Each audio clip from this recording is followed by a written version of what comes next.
ఈ స్టోరీ విన్న తర్వాత నిజంగానే ఇది సినిమా స్టోరీనా, ఒక క్రైమ్ కథా చిత్రమా అని అనుకోకుండా మానరు.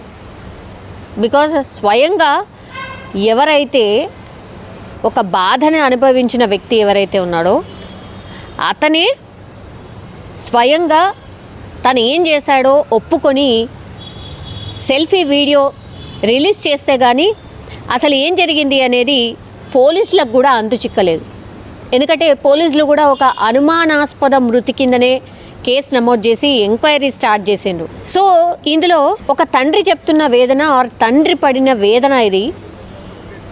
తన కూతురు హ్యాండిక్యాప్డ్ ఆమె, ఆ కూతురు పట్ల తాత వయసున్నటువంటి వ్యక్తి ప్రవర్తించిన తీరు, ఆ తర్వాత వాళ్ళ బంధువులు అండ్ ఒక వ్యవస్థ, పోలీస్ వ్యవస్థ ఎట్లా రెస్పాండ్ అయింది, అవన్నిటినీ చూసి ఏం చేయాలో అర్థం కాక ఒక తండ్రి ఆవేదన ఇది అన్నట్టుగా అనిపించింది. ఈ మాదలు చేసిన డాడీ ఆయన నా కూతురు చెప్తే ఏ తండ్రికి అప్పుడుంటాడు. చట్టపరంగా పోవాలని పోలీసు వాళ్ళకి కంప్లైంట్ ఇచ్చే వాళ్ళు వాళ్ళ దగ్గర డబ్బులు తీసుకొని వాళ్ళని వదిలేసి వాళ్ళు ఆ బాధలు చేశారు. పోలీసు వాళ్ళు ఈ బాధలు చేశారు. వీళ్ళు మా మర్దాలు ఇట్లా రమణ, వీళ్ళు ఈ మాదల మీరు కేసు పెట్టినా కానీ మేము డబ్బులు కట్టేసి మేము బయటకు వచ్చినామని పబ్లిక్ చేసేసారు. ఏం చేయాలి, ఏ తండ్రికి అప్పుడు ఉంటాడు. ఎందుకంటే పూసగుచ్చినట్టుగా అసలు ఏం జరిగింది ఏంటి అనేది ఒక తండ్రి కువైట్ నుంచి వీడియోని రిలీజ్ చేసిండు. యాక్చువల్లీ నేను ఇంతకుముందు చెప్పినట్టుగా 12 ఏళ్ల కూతురు తాత వయసున్న వ్యక్తి అసభ్యంగా ప్రవర్తించడం అండ్ ఆమెను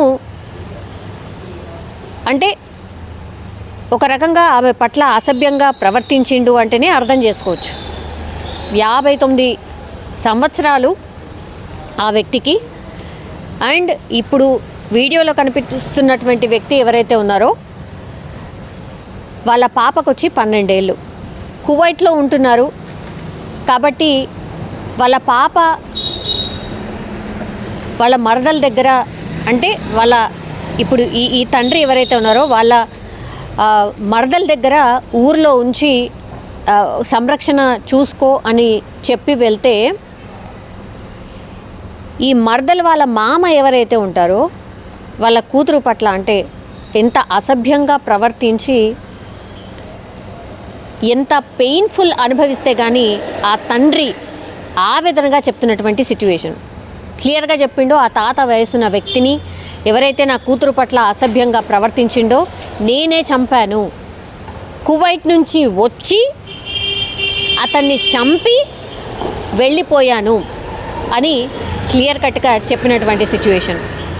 నిజంగానే ఇది షాక్కి గురి చేసినటువంటి అంశం కూడా పోలీసులకు కూడా అంతు చిక్కని కేసుగా మారిపోయే ఉండేదేమో ఒకవేళ ఈ తండ్రి అతను వీడియో రిలీజ్ చేయకపోతే.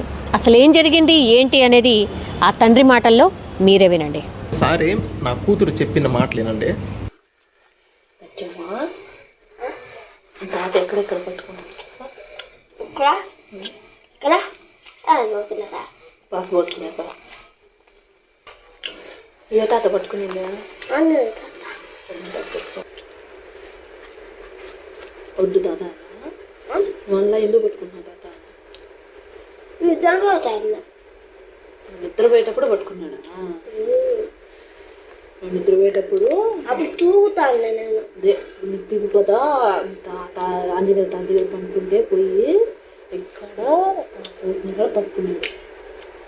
ఈ మాదలు చేసిన డాడీ ఆయన నా కూతురు చెప్తే ఏ తండ్రికి అప్పుడు ఉంటాడు. చట్టపరంగా పోవాలని పోలీసు వాళ్ళకి కంప్లైంట్ ఇచ్చే వాళ్ళు వాళ్ళ దగ్గర డబ్బులు తీసుకొని వాళ్ళని వదిలేసి వాళ్ళు ఆ బాధలు చేశారు. పోలీసు వాళ్ళు ఈ బాధలు చేశారు. వీళ్ళు మా మర్దాలు ఇట్లా రమణ, వీళ్ళు ఈ మాదల మీరు కేసు పెట్టినా కానీ మేము డబ్బులు కట్టేసి మేము బయటకు వచ్చినామని పబ్లిక్ చేసేసారు. ఏం చేయాలి, ఏ తండ్రికి అప్పుడు ఉంటాడు. ఇట్లా జరిగిన తర్వాత నాకు బతకాలని లేదు. అసలు నాకేదన్నా అయిందంటే నా భార్య నాతో పాటు చనిపోతుంది. ఇంతమందికి చావులకు కారణం ఎవరు? నాకైతే బతకాలని లేదు, చనిపోవాలని ఉన్నది. మా భార్య నేను ఇద్దరం చనిపోతాం. ఇంతమంది చావులకు కారణం మీరు ఖచ్చితంగా మీరు మాట్లాడండి. ప్రతి ఒక్క రాజకీయ నాయకులు సోషల్ మీడియా దీని గురించి ఖచ్చితంగా వీడియో చేసి ఖచ్చితంగా మాట్లాడండి. నేను ఇతన్ని చంపేదానికి కారణం ఏంటి, చంపేంత అంత పెద్ద తప్పు అతనేం చేసినాడు?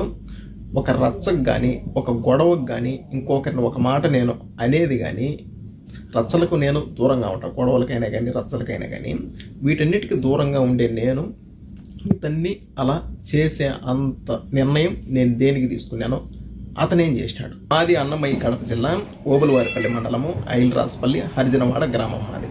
ఓకే, నా కూతురు పుట్టింటాంచి 11 సంవత్సరాల నుంచి మా అత్తమామే చూసుకుంటా ఉన్నారు. ఓకే, వాళ్ళ ప్రజెంట్ అయితే ఆర్థిక పరిస్థితి బాగలేక మా యొక్క కోయేట్కి వస్తా మా కూతుర్ని వాళ్ళ చిన్న కూతురి దగ్గర, అంటే మా మరదల దగ్గర మా కూతురు బాధ్యత మా మరదలకైతే అప్పచెప్పేసి కోయేట్కి అయితే వచ్చింది. వాళ్ళు కొద్ది రోజులు బాగానే చూసుకున్నారు. ఓకే, ఒకరోజు ఏం జరిగిందంటే మా కూతురు మంచంలో పనుకోండి, ఈ మనిషి అన్నమాట. ఈ మనిషి ఏం చేశాడంటే మా కూతురు నిద్రమత్తులో ఉంది కదా అని మా కూతురు బట్టలు తీసేసి బలాత్కారం చేసి నోరు మూసిపెట్టి బలాత్కారం చేసి ఇంకా చేసేదానికి ప్రయత్నించినాడు. ఒకవేళ అరిస్తే నోరు మూసిపెట్టి ఒకవేళ ఎంత పనైనా చేద్దాము చంపేసేదానికైనా కానీ, అంటే ఆ ఆలోచనతోనే బలాత్కారం చేసి చంపేసేదానికైతే ఈ మనిషి అయితే చూసినాడు. ముందుగానే నా కూతురు నిద్ర మత్తులో ఉంది, అందులో మళ్ళీ నోరు మూసిపెట్టేసినాడు, బట్టలు తీసేసినాడు. ఇంక నోరు మూసిపెట్టేతలకి ఊపిరాడకుండా భయపడిపోయింది అనమాట. ఏం జరుగుతున్నదో ఏమో భయపడిపోయి ఒకపారిగా అరిసేసింది బుజ్జమ్మ అని. మా మరదలను అయితే అరిసేసింది. మా మరదలో వచ్చింది. అప్పుడు మా మరదలు వచ్చి ఇప్పుడు బిడ్డనైతే దగ్గరికి తీసుకొని ఏం జరిగిందంటే అప్పుడు బుజ్జమ్మ తాత అయితే ఈ మాదిరి చేసినాడు, బట్టలన్నీ తీసేసినాడు, పట్టుకోరాని చోట పట్టుకొని ఒత్తుతా ఉన్నాడు. నాకైతే నొప్పి వచ్చినది, భయం వేసింది. బుజ్జమ్మ నోరు మూసిపెట్టేసినాడు. నేను భయపడిపోయి గట్టిగా అరిచినాను. తరువాత మా మరదలైనా కానీ మా మరదల వాళ్ళ భర్త రమణ అయినా కానీ వీళ్ళిద్దరూ ఈ మనిషిని దేనికి ఈ మాదిరి చేసినావు పసిబిడ్డనని ఒక్క మాట అడగల. తరువాత నా బిడ్డను వీళ్ళిద్దరూ బెదిరించినారు. తాత ఈ మాదిరి అని చేసినాడు అని నువ్వు ఎక్కడ చెప్పగాకని నా బిడ్డనైతే బెదిరించినారు. నా బిడ్డ భయపడిపోయింది. తర్వాత మా మరదలు మా భార్యకి ఫోన్ చేసి మా ఇంట్లో వసతి లేదు, నీ బిడ్డను చూసుకునేదానికి, నీ బిడ్డ నువ్వు తీసుకోబో అని ఎమర్జెన్సీగా చేసింది. మా ఇంట్లో గొడవలు గాన వసతి లేదు అనే తలికే సరే అని నా భార్యను ఇంటికి పంపించిన. బిడ్డను తీసుకురాపో, మన స్వాధీనంలో పెట్టుకున్నాం, మనం చూసుకున్నాము అనేది. ఓకే, పోయింది, తీసుకొని వచ్చింది. ఓకేనా, అని నా బిడ్డను మంచిగా అడిగింది నా భార్య. అసలు ఏం జరిగింది, వాళ్ళు ఏమన్నా కొట్లాడుకున్నారా, ఇన్ని రోజులు బాగానే చూసుకుంటా ఉన్నారు కదా, సడన్గా దేనికి ఈ మాదిరి ఏంది, నేను ఎవరికి చెప్పండి, భయపడగాకు, అసలు ఏం జరిగింది, వాళ్ళ కాళ్ళకి ఏమన్నా రచ్చలా అని నా భార్య చిన్నగా అడగడం వల్ల నా కూతురు చెప్పేసింది. అమ్మ, నేను నిద్రమత్తులో ఉన్నాను, తాత బట్టలన్నీ తీసేసినాడు, ఇక్కడ పట్టుకొని చెస్ట్ దగ్గర ఉత్తినాడమ్మా, ఇంకా చెప్పరాని ప్లేస్లో పట్టుకొని గట్టిగా ఉత్తినాడమ్మా, అరుచు అని ఇట్లా మూత పెట్టేసినాడు, చేతితో మూతేసినాడు, నాకు భయం వేసిందమ్మా, ఈ మాదిరి చేసినాను, తర్వాత బుజ్జమ్మకి చెప్పినాను అని అప్పుడు చెప్పింది నా కూతురు. ఇంకా తర్వాత నేను చట్టాన్ని గౌరవిస్తా. ఓకే, మనము డైరెక్ట్గా ఇలా అని వెళ్ళకూడదు, వాళ్ళ పైకి రచ్చకెళ్ళకూడదు, మనము చట్టపరంగా వెళ్దాం. ఓకే, ఓబులవారిపల్లి పోలీస్ స్టేషన్లో ఈ మాదిరిలా జరిగిందని కంప్లైంట్ అని నేను చెప్పిన. ఓకే, ఆమెని నా భార్య వెళ్ళింది, కంప్లైంట్ ఇచ్చింది. తర్వాత వాళ్ళని పిలిపించినారు. వాళ్ళని పిలిపించి ఈ మాదిరిలా జరిగిన దానికి వాళ్ళను ఒక్క దెబ్బ కూడా కొట్ల, ఏదో 2 మాటలు తిట్టి ఆమెని అక్కడి నుంచి ఇంకా మీ జోలికి మీ బిడ్డ జోలికి ఇంకా వాళ్ళు రారు అని పంపించేసినారు. ఎవరిని వల్ల ఆడ పంపించేసినారు. ఓకే, ఆమెని ఆ రోజు ఇంటికి వచ్చిన తర్వాత మరుస రోజు నా భార్య కోయేటికి రావాలి మళ్ళీ రిటర్న్. ఓకేనా, ఆ రోజు నైట్ ఏం జరిగిందంటే, ఇది ఒక ఆడబిడ్డ పరువు అనమాట, ఇది ఒక ఆడబిడ్డ మానానికి సంబంధించిన వీడియో, బయట పెట్టుకోకూడదు కానీ పరిస్థితి వచ్చింది. ఓకేనా, బయట పెట్టుకునే పరిస్థితి వచ్చింది. ఓకే, తర్వాత వీళ్ళిద్దరు లక్ష్మీ రమణ వీళ్ళిద్దరు భార్యాభర్తలు మాట్లాడుకొని అంటే మా భార్య సైడ్ బంధువులకు ఫోన్ చేసి ఈ మాదల వాళ్ళ బిడ్డను మా మామ ఈ మాదల చేసినాడు, అందుకని ఓబులవారిపల్లి పోలీస్ స్టేషన్లో కంప్లైంట్ ఇచ్చింది మా అక్క. మేము పోలీసు వాళ్ళకు డబ్బులు కట్టి కేసు కంప్లీట్ చేసుకొని మేము బయటకు వచ్చినాం అని ప్రతి ఒక్కరికి మా భార్య వాళ్ళ సైడ్ బంధువులకి ఫోన్ చేసి మాట్లాడుతూ ఉంది. ఈ మాదిరి ఎంత పరువు తక్కువగా ఉంటుంది మాకు. మా బిడ్డ పబ్లిక్ చేసేది ఇదొకటి వాళ్ళిద్దరు, నెక్స్ట్ ఇంకొకటి పోలీసు వాళ్ళకు డబ్బులు కట్టి మేము బయటకు వచ్చినాము ఈ మాదిరి కంప్లైంట్ ఇస్తే అని అదొకటి. 2 ఓకేనా. ఆమెని మా భార్య నాకు ఫోన్ చేసి ఈ మాదిరి అంటా ఉంది బావా, ఎట్లా అంటే సరేలేపా నువ్వు మళ్ళీ వెళ్ళు పోలీస్ స్టేషన్కి వెళ్ళు, ఈ మాదిరి అని చెప్పు, ఈ మాదిరి పబ్లిక్ చేస్తున్నారు సార్, పబ్లిక్ చేస్తే మాకే కదా భయసినము అని చెప్పు, ఏమంటారో చూద్దాము అని మళ్ళీ పంపించిన. వెళ్ళింది సార్ వాళ్ళతో చెప్పినాము. వాళ్ళు ఫోన్ చేసి మాకేమన్నా డబ్బులు ఇచ్చినారా, దేనికి ఈ మాదిరి చెప్పినారు, దేనికి పబ్లిక్ చేస్తున్నారు, ఇది ఆడపిల్ల విషయం కదా అని తిట్టినారు. తిట్టేతలకే నువ్వేమో నన్ను ఏమన్నా అంటారేమో అని లక్ష్మి ఏదో పురుగుల మందు తాగి ఏదో సూసైడ్ చేసుకునింది. వాళ్ళ పక్క అంత పెద్ద తప్పు లేకపోతే సూసైడ్ అంత వరకు వెళ్ళింది. ఓకే, సూసైడ్ చేసుకునింది. తర్వాత ఈ మాదిరి సూసైడ్ చేసుకునిందని అక్కడి నుంచి ఎస్ఐ సార్కు ఇన్ఫర్మేషన్ వాళ్ళు చెప్పినారనమాట. ఈ మాదిరి సార్ రాలేదు, ఈ మాదిరి ఏదో తాగిండది అని. ఆమె అని ఆ సార్ ఉండేసి ఈ మాదిరిలా ఏదో తాగిందంట, ఆమెకి ఏదన్నా కానీ అయితే నిన్నైతే అరెస్ట్ చేస్తామని మా భార్యని అన్నారు. ఏంది ఇది, మా భార్యను అరెస్ట్ చేస్తా అన్నారు. మేము బిడ్డ విషయం ఈ మాదిరి జరిగిందని వస్తే వాళ్ళు ఏదో చేసుకోవడం వల్ల మా భార్యను అరెస్ట్ చేస్తానంటే నువ్వు ఇక్కడే ఉండాలా, పోయేటకు కూడా పోలేవు అని సార్ మాతో చెప్పినాడు. ఓకేనా. తర్వాత మా భార్యని అక్కడే స్టేషన్లోనే, అప్పటికి స్టేషన్లోనే ఉంది. తర్వాత లక్ష్మిని అంటే మా మరదల్ని హాస్పిటల్కి తీసుకెళ్ళి అంతా బాగా అయిన తర్వాత మళ్ళీ తీసుకొని వచ్చినారు. తర్వాత సార్ ఉండేసి అంక బాగుండదు అట్లే, ఇంక నువ్వు కూడా వెళ్ళిపో ఇండియాకు, ఇంకా ఈ గొడవలు ఏమొద్దు అని మళ్ళీ పంపించేసినారు. అక్కడి నుంచి మా భార్యని పంపించేసినారు. ఓకే ఆడికి వద్దు అని పంపించేసినారు. నా భార్య నా బిడ్డకు జరిగిందని పోలీస్ స్టేషన్కి వెళ్తే ఈ మాదిరి అసలు వాళ్ళు ఏం పట్టించుకోవాలా. నెక్స్ట్ ఇంకొకటి ఏదో ఆ ఎమ్మి చేసిన దానికి మళ్ళీ నన్నే అరెస్ట్ చేస్తూ ఉండారు అని నా భార్య ఆలోచించి, ఇంకొకటి వీళ్ళిద్దరు భార్యాభర్తలు నా బిడ్డ గురించి మా భార్య సైడ్ బంధువులందరికీ ఈ మాదిరి బయటికి చెప్పి మా మామ ఈ మాదిరి చేసినాడు, కేసు పెట్టింది, మేము డబ్బులు కట్టి బయటకు వచ్చినాము అని ఈ మాదిరి అందరికీ చెప్పి వీళ్ళు చేసింది ఇదొక్కటి.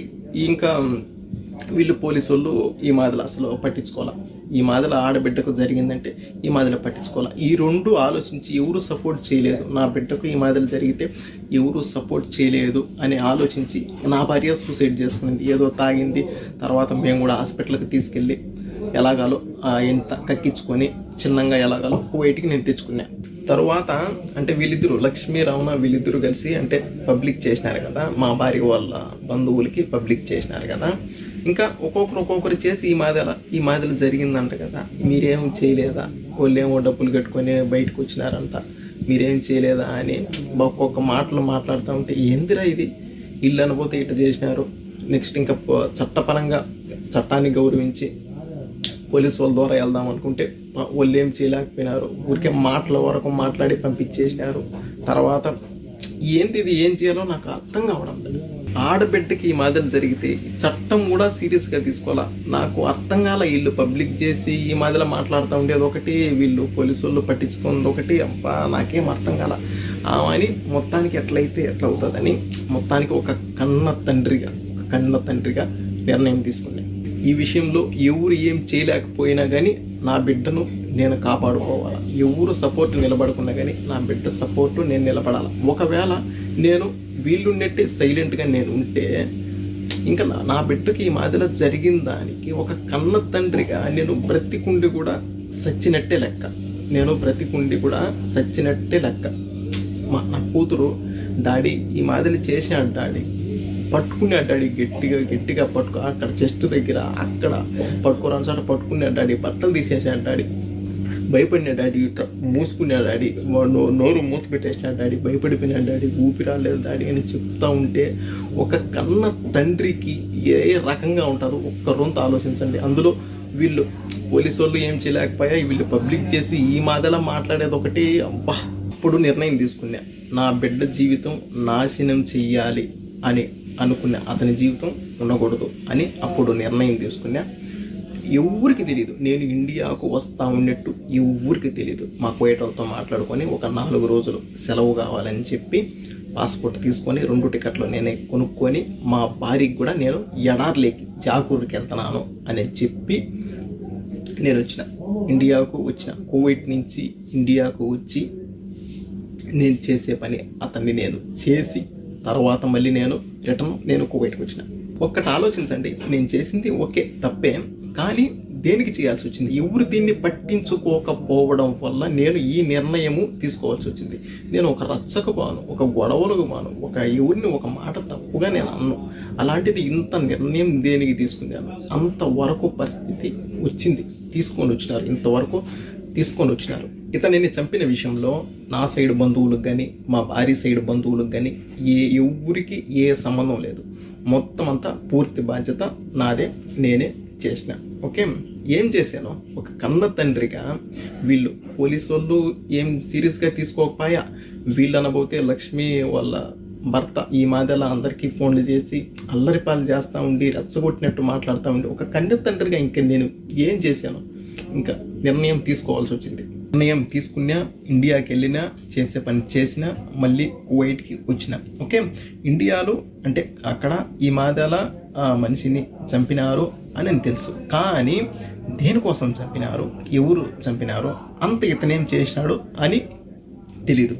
ఇతనేం చేసినాడు అంతవరకు, చంపేంతవరకు ఏం చేసినాడు అని ఎవరికి తెలీదు. అందుకని ఇంకా నా జీవితం పోతే పోయింది నాకు తెలుసు, ఎందుకంటే తప్పు చేసిన పోతే పోయింది. అందుకని బిడ్డ పరువు కూడా పబ్లిక్ చేసేసినారు. అందుకని దీనికోసం వీళ్ళు ఈ మాటలు చేసినారు, అందుకని నేను ఇలా చేయాల్సి వచ్చింది. అందుకని నేను ఈ వీడియో పెడతా ఉన్నా. నేను చేసింది తప్పు, నేను ఒప్పుకుంటున్నా. చట్టాన్ని గౌరవించి నేను ఈ విషయం నేను పబ్లిక్ చేసి నేను లొంగిపోయేదానికి నేను వస్తూ ఉంటా. నేను ఇండియాకు వస్తున్నా, నేను సరెండర్ అవుతా. ఓకే, నేను చేసిన తప్పే, కానీ నా బిడ్డకు ఈ మాదిరి జరిగింది, ఎవరు పట్టించుకోకపోవడం వల్ల నేను ఈ మాదిరి చేయాల్సి వచ్చింది. ఈరోజు నా బిడ్డకు జరిగింది, రేపు ఒకవేళ మీ బిడ్డకు, మీ ఇంట్లో ఆడవాళ్ళకు ఈ మాదిరి జరిగితే పట్టించుకోకుండా ఒకవేళ ఇంకెప్పుడు పట్టించుకుంటారో, తేటిగా ఆడబిడ్డల మాన ప్రాణాలు తేటిగా పోయిన తర్వాత, సమాధిలోకి వాళ్ళు వెళ్ళిన తర్వాత పట్టించుకొని ఏం ఉపయోగం? ఒక నా బిడ్డ గురించే కాదు, ప్రతి ఒక్క ఆడబిడ్డ గురించి నేను ఆలోచించి ఈ మాదిరిలో ఒకవేళ ఎవరైనా ఈ మాదిరి చేస్తే, ఒకవేళ ఎవరు ఏం చేయలేకపోయినా కానీ, ఒకవేళ వీళ్ళ బంధువులు అయినా కానీ, వీళ్ళ తండ్రి అయినా కానీ, అన్న అయినా కానీ, తమ్ముడైనా కానీ, ఒకవేళ ఏమో ఏదైనా చేస్తాడో తెలిసిన తర్వాత అలా భయపడైనా కానీ ఆడపిల్లల జోలికి రాకుండా ఉంటారు అని ఆలోచించి నా జీవితం పోయినా పర్వాలే, బిడ్డ పరువు ఈ మాదిరిలో పోయినా పర్వాలే, ఇంకొకరు బాగుంటారు కదా, ఇంకొకరికి ఇది విషయం అని చెప్తానే, ఇంకొక బిడ్డకు ఈ మాదిరిలో జరిగింది అని చెప్తానే అప్పుడైనా సీరియస్గా పట్టించుకుంటారు కదా అనే ఆలోచనతో నేను ఈ పని చేసినాను. ఈ వీడియో రాజకీయ నాయకులకు, సీఎం సార్ చంద్రబాబు నాయుడు గారికి చేరేంత వరకు షేర్ చేయండి. ఎందుకంటే ఈ మాదిరిలో జరిగిన దానికి ఆడపిల్లల మాన ప్రాణాల గురించి ఖచ్చితంగా వీళ్ళు మాట్లాడాలి. ఇలా జరిగిన దానికి ఖచ్చితంగా వీళ్ళు దీనిపైన రియాక్ట్ అయ్యి ఖచ్చితంగా మాట్లాడాలి. నా సపోర్ట్ మాట్లాడండి అని నేను అనడంలే. ఓకే, ఇలా జరిగినందుకు పట్టించుకోకపోవడం వల్ల ఈ మాదిరి జరిగింది. ఈ విషయం పైన ఖచ్చితంగా కువైట్లో ఉండే యూట్యూబ్ ఛానళ్ళు, ఇండియాలో ఉండే యూట్యూబ్ ఛానళ్ళు, మీడియా ఛానళ్ళు ప్రతి ఒక్కరూ ఈ విషయం పైన తప్పకుండా మాట్లాడండి. నేను ఇండియాకు వస్తున్నాను, నేను తప్పకుండా పోలీసులకు నేను సరెండర్ అవుతాను. మీరు ఇప్పుడు దీన్ని బట్టి, జరిగిన దాన్ని బట్టి మీరు ఏ శిక్ష చేసినా నేను తీసుకునేదానికి నేను రెడీ. నేనైతే ఇండియాకు వచ్చి మీకు నేను సరెండర్ అవుతాను. దీంట్లో మా వాళ్ళకి కానీ, మా భార్య సైడ్ వాళ్ళకి కానీ, నా సైడ్ వాళ్ళకి కానీ ఎవరికి ఏ సంబంధం లేదు. మొత్తం అంతా చేస్తే నేనైతే వచ్చి నేను మీకు సరెండర్ అవుతాను. ఒకసారి నా కూతురు చెప్పిన